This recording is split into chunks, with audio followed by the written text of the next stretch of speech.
साथियों, आप सभी को नमस्कार। मैं विष्णु स्वरूप भार्गव आज पुनः एक बहुत important topic C TET, UP TET एवं अन्य जितने भी आपके टीचिंग रिलेटेड एग्ज़ाम हैं, चाहे वो डीलेट के एग्ज़ाम हो, चाहे बिहार में टीआरई वाले एग्ज़ाम हो जाए, केवी हो जाए, केवीएस आपका हो जाए, एनवीएस हो जाए, जितने भी हैं वहाँ से सदैव आपको जो है ये एक नाम नॉम चॉम्स्की देखने को मिलेगा। तो ये साहब इतने महत्वपूर्ण क्यों हैं? नॉम चॉम्स्की साहब जो है अमेरिकन एक साइंटिस्ट हैं, मनोवैज्ञानिक रहे एवं भाषाविद रहे हैं। ये अमेरिका के रहने वाले थे। ठीक है, इन्होंने जो है एक सिद्धांत दिया जो कि था भाषा विकास से संबंधित, कि किसी भी बच्चे का भाषा का विकास किस तरीके से होता है ना, कि भाषा जो है एक बच्चा कैसे सीखता है या एक व्यक्ति कैसे सीखता है, उससे संबंधित बहुत सारे वैज्ञानिकों ने जो है अपने सिद्धांत दिए। और उसमें से नॉम चॉम्स्की का जो सिद्धांत है वो बहुत पॉपुलर सिद्धांत है। आगे हम देखेंगे कि इन्होंने कौन कौन सी बातें कही गई हैं। इन्होंने भाषा अधिग्रहण अर्थात लैंग्वेज एक्विजिशन और मानव मस्तिष्क ह्यूमन ब्रेन कि एक जो बच्चा होता है, एक ह्यूमन ब्रेन होता है, वो किसी भी लैंग्वेज को कैसे सीखता है।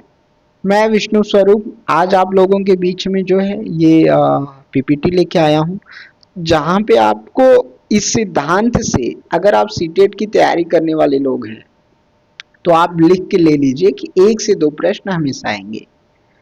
और वो प्रश्न गलत बिल्कुल नहीं होगा। अगर आप ये पूरा वीडियो देखते हैं तो ये गारंटी है कि आपसे कोई भी प्रश्न इससे नहीं गलत होगा, है ना।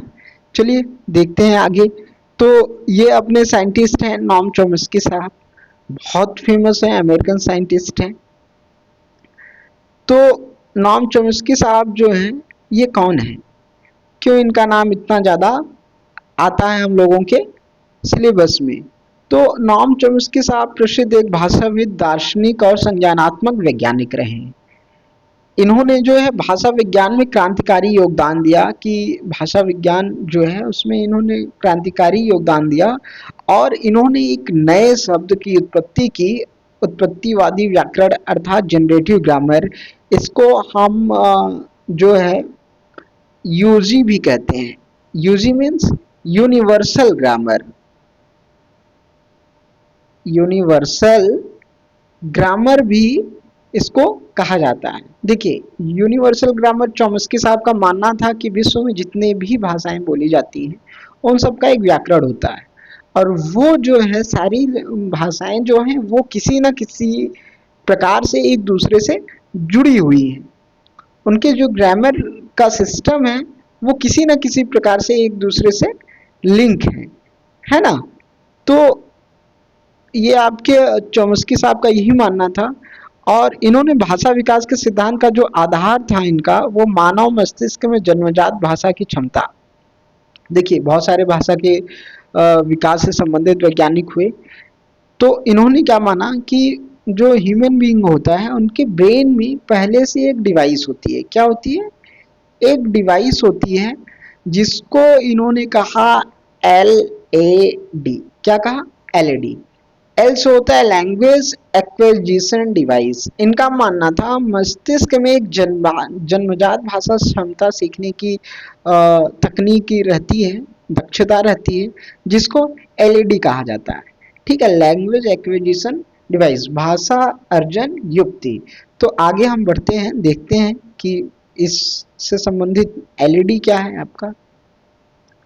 तो जो आपका ये भाषा अधिग्रहण उपकरण है, लैंग्वेज एक्विजिशन डिवाइस, LAD, हमेशा आपको सीटेट या जहां भी होगा LAD शब्द आपको लगातार देखने को मिलेगा। भाषा अधिग्रहण या लैंग्वेज एक्विजिशन दिखता रहेगा। ये क्या है?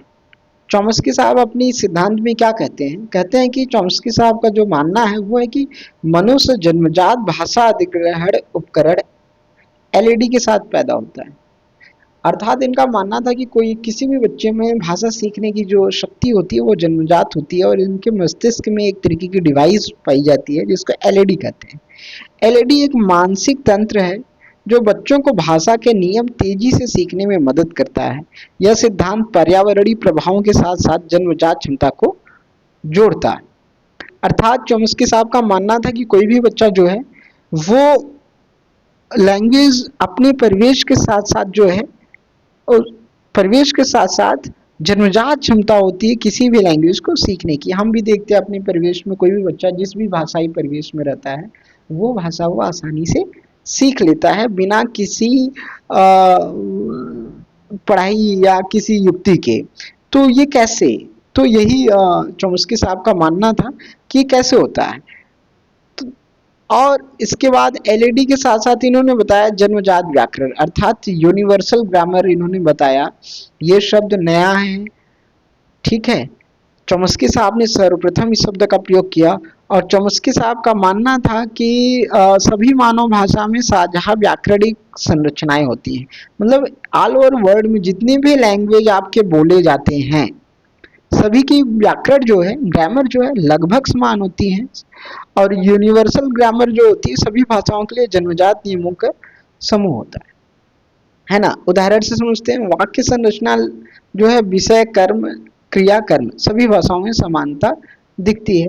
अर्थात व्याकरण की बात करें तो आपका सब्जेक्ट जो है ऑब्जेक्ट जो है और वर्ब जो है ये तीनों चीजों का आपको संग्रहण दिखता है। तो यही चॉम्स्की साहब का मानना था कि जन्मजात व्याकरण जो है ये बच्चे के मस्तिष्क में पहले से ही होता है। वो लैंग्वेज एक्विजिशन आसानी से कर लेता है, उसके लिए किसी भी प्रकार की शिक्षा की बहुत आवश्यकता नहीं होती। वो जिस भी परिवेश में रहता है वो इतने कठिन कठिन शब्द बच्चा कभी कभी हम आप देखते हैं कि वो बोल देता है कि वो शब्द वो कभी सुना ही नहीं है फिर भी उन शब्दों का वो प्रयोग कर ले जाता है और बड़े बड़े सेंटेंसेस में बोल देता है। हम आप भी कभी कभी चकित होते हैं कि 3 वर्ष का बच्चा इतने बड़े सेंटेंसेस कैसे बोल पाया। तो चॉम्स्की साहब की जो ये मानना है जो उन्होंने रिसर्च किया है बिल्कुल सही। एक किसी ना किसी प्रकार का युक्ति मस्तिष्क में होता है जिसको उन्होंने एलईडी दे दिया नाम और यूजी नाम दे दिया। सभी व्याकरण लगभग एक समान होते हैं और बच्चा जो है वो जिस भी परिवेश में होता है उसके व्याकरण को अपने आप समझने लगता है। यहाँ पे हम देख पाएंगे कि कोई भी बच्चा जो है लैंग्वेज कैसे एक्विजिशन करता है। बच्चे का जन्म होता है, ठीक है, 6 मंथ में वो बबलिंग करने लगता बा ऐसे कोई एक शब्द बोलने लगता है तो उसको हम बबलिंग कहते हैं। 1 वर्ष में बच्चा जो है पहला शब्द अपना बोल देता है, दूसरे वर्ष में फ्रेजेस बोलने शुरू कर देता है, तीसरे वर्ष में सेंटेंसेस बोलना शुरू कर देता है, चौथे वर्ष में कहानी वो सुना सकता है और 5वें वर्ष में लगभग ग्रामर के अनुसार वो हिंदी बोलना शुरू कर देता है। जैसे एज ए एडल्ट कोई भी बोलता है वैसा एक बच्चा 5वें वर्ष तक वो सीख। तो ये लैंग्वेज एक्विजिशन का एक सीढ़ी है, एक चरण है, ऐसे ही सारे बच्चे सीखते हैं। ये चॉम्स्की साहब का कहना है। आगे हम बढ़ेंगे तो एक लैंग्वेज एक्विजिशन या भाषा कैसे कोई बच्चा सीखता है उस पर एक सिद्धांत जो है स्किनर साहब का है। किसका? हम अभी उसको पढ़ेंगे। स्किनर साहब को व्यवहारवाद का जनक भी कहा जाता है। तो स्किनर साहब ने जो भाषा का सिद्धांत दिया उसमें उन्होंने कहा कि कोई भी बच्चा जो है भाषा जो है परिवेश में सीखता है। परिवेश में आने के बाद परिवेशी संपर्क के बाद जो है कोई बच्चा जो है सीख पाता है भाषा परिवेश और पर्यावरण के बीच। और चॉम्स्की साहब का मानना है कि नहीं, कोई भी बच्चा जो है उसके अंदर किसी भी भाषा को सीखने की जन्मजात क्षमता होती है। क्या होती है? जन्मजात, जन्म से उसके अंदर ये क्षमता होती है वो कोई भी भाषा विश्व का सीख सकता है, जिसको उन्होंने एलईडी और यूजी नाम दिया। पीछे हम लोगों ने पढ़ा। आगे देखते हैं क्या मुख्य बिंदु है। चॉम्स्की साहब ने व्यवहारवादी सिद्धांत बीएफ स्किनर का खंडन किया। तो बीएफ स्किनर का जो एक सिद्धांत था व्यवहारवाद कि व्यवहार में संपर्क में आने के बाद ही बच्चा किसी भी भाषा को सीखता है, तो उसका खंडन किया। व्यवहारवाद क्या है? भाषा सीखना केवल नकल और पुरस्कार पे आधारित है। अर्थात वो जब परिवेश में आता है, किसी को बोलते हुए देखता है, तो उसी प्रकार से वो भी बोलने का प्रयास बच्चा करता है और उसके आधार पे जो है वो बच्चा किसी भी लैंग्वेज को सीख पाता है। लेकिन चौमस्की साहब का मानना है कि भाषा सीखना जन्मजात और रचनात्मक प्रक्रिया है, न कि केवल नकल। अर्थात सिर्फ देख के या परिवेश में रह के बच्चा नहीं सीखता, बल्कि बच्चा जो है भाषा जन्म से उसके अंदर वो डिवाइस होती है, वो क्षमता होती है जिससे वो सीख पाता है। एवं एक क्रिएटिव प्रक्रिया है कि बच्चा कुछ शब्दों के साथ पूरा सेंटेंस अपने आप बोलना शुरू कर देता है। आगे देखते हैं कि बच्चे जन्म से ही भाषा के नियमों को समझने की क्षमता रखते हैं, चॉम्स्की साहब का मानना है। ठीक है, 6 से 12 महीने का बच्चा जो है वो बड़बड़ाहट करता है। 1 वर्ष का बच्चा जो है एकल शब्द बोलने लगता है। 2 से 3 वर्ष का बच्चा सरल वाक्य बोलने लगता है। 4 से 5 वर्ष का बच्चा जटिल वाक्य बोलने लगता है। यूँ आप देख सकते हैं कि 5 साल का बच्चा जो है लैंग्वेज एक्विजिशन कर लेता है और किसी भी लैंग्वेज में पारंगत हो सकता है। एलएडी और यूजी इन चरणों को सुगम बनाते हैं। तो जहाँ भी चॉम्स्की की बात होगी, सीटेट में प्रश्न आता है, आपको एलईडी से संबंधित ऑप्शन को सही करना है या तो यूजी से संबंधित ऑप्शन को। जो ऑप्शन आपको दिखेगा उसको आपको सही करके आना है, वही करेक्ट आंसर होता है, वही ऑप्शन सही होते हैं। बस आपको एलईडी और यूजी को बहुत अच्छे से समझने की जरूरत है। चॉम्स्की के सिद्धांत की विशेषताओं की बात करें तो मुख्य बिंदु क्या क्या है? रचनात्मकता, मनुष्य अनंत वाक्य बना सकता है। चॉम्स्की जी का मानना है कि मनुष्य अनंत वाक्य बना सकता है। बिल्कुल हम लोग अपने व्यवहार में देखते हैं सभी बच्चों को, हम लोग बड़ों। स्वायत्तता, भाषा सीखना अन्य संज्ञानात्मक कौशलों से स्वतंत्र है।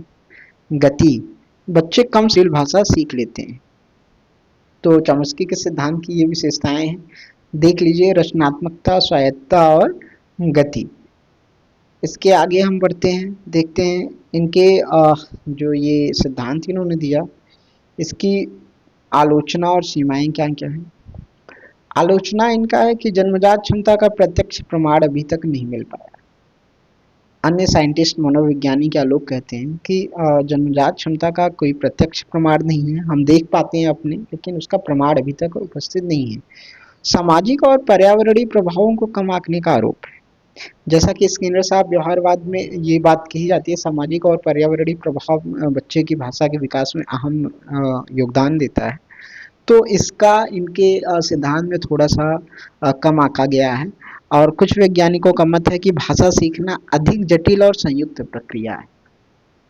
तो ऐसी आलोचनाएं इनके इस सिद्धांत की होती रहती हैं। चॉम्स्की के सिद्धांत का प्रभाव क्या है?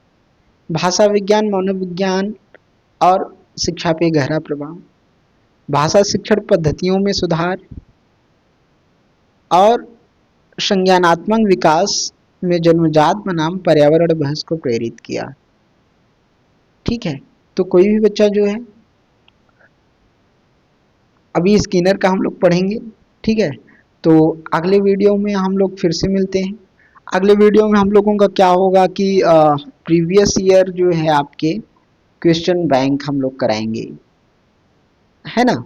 इसके साथ साथ पिछले साल में जितने आपके सीटीटी प्लस टीचिंग एग्ज़ाम में यहाँ से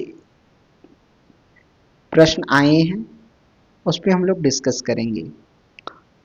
तो धन्यवाद। ये पीपीटी आपको जो है अपने टेलीग्राम चैनल पे मिल जाएगा, भार्गवा कैरियर इंस्टीट्यूट नाम से सर्च करिएगा, वहाँ पे ये पीपीटी मिल जाएगी। प्लस इससे संबंधित सारे क्वेश्चन जितने भी आज तक आए हैं उनकी अलग पीपीटी आपको हम प्रोवाइड कर देंगे। तो शेयर एंड सब्सक्राइब, लाइक भी करिए दोस्त साथी। मिलते हैं अगले वीडियो में। धन्यवाद।